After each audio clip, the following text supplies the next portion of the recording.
एक बार एक छोटी सी बच्ची हाथ में मिट्टी की गुल्लक लेकर भाग रही थी। वह दवाइयों की दुकान पर गई।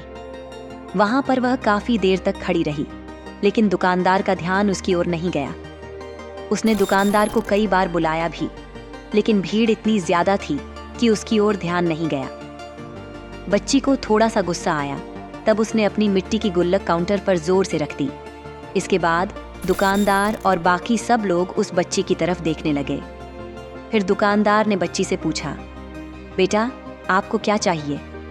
बच्ची ने बड़े भोलेपन से कहा, मुझे एक चमत्कार चाहिए। ये सुनकर दुकानदार को कुछ समझ नहीं आया। बाकी सब लोगों को भी इससे कुछ समझ में नहीं आया। फिर दुकानदार ने कहा, बेटे चमत्कार तो यहाँ पर नहीं मिलता। बच्ची को लगा कि वह झूठ बोल रहा है, तो उसने कहा, मेरी गुल्लक में बहुत पैसे हैं।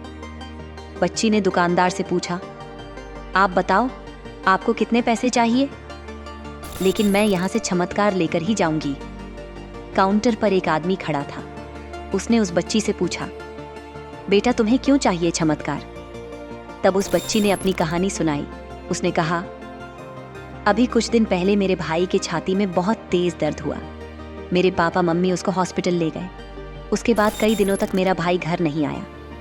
मैंने कई बार अपने पापा से पूछा, लेकिन उन्होंने कुछ नहीं बताया। वह बार बार यही कहते रहे कि वह आ जाएगा, आज आ जाएगा, कल आ जाएगा, लेकिन वो अभी तक घर नहीं आया। मैंने देखा कि मम्मी रो रही हैं और पापा मम्मी को कह रहे थे कि उसकी दवाइयों के लिए और उसके इलाज के लिए जितने पैसे चाहिए उतने पैसे मेरे पास नहीं है। अब इसको कोई चमत्कार ही बचा सकता है। तो मुझे लगा कि अगर मेरे पापा के पास इतने पैसे नहीं हैं तो क्या हुआ, मेरे पास तो है। तो मैंने जितने भी पैसे जोड़ रखे थे वह सारे लेकर मैं इस दवाई की दुकान पर आई हूँ। फिर उस आदमी ने उस बच्ची से पूछा, कितने पैसे हैं तुम्हारे पास? उस बच्ची ने अपनी गुल्लक उठाई और उसे तोड़ दिया और पैसे गिनने लग गई।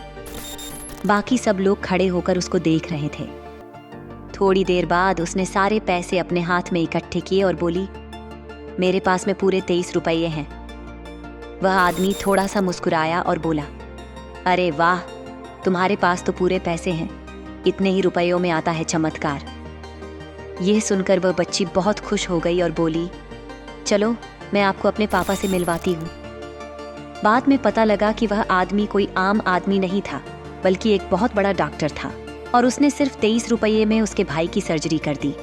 और कुछ दिनों बाद लड़की का भाई ठीक होकर घर वापस आ गया। फिर कुछ दिनों बाद वह बच्ची, उसका भाई, पापा और मम्मी सभी एक साथ बैठे थे और बातें कर रहे थे। तब उसकी मम्मी ने उसके पापा से पूछा कि अब तो बता दो, ये चमत्कार तुमने कैसे किया?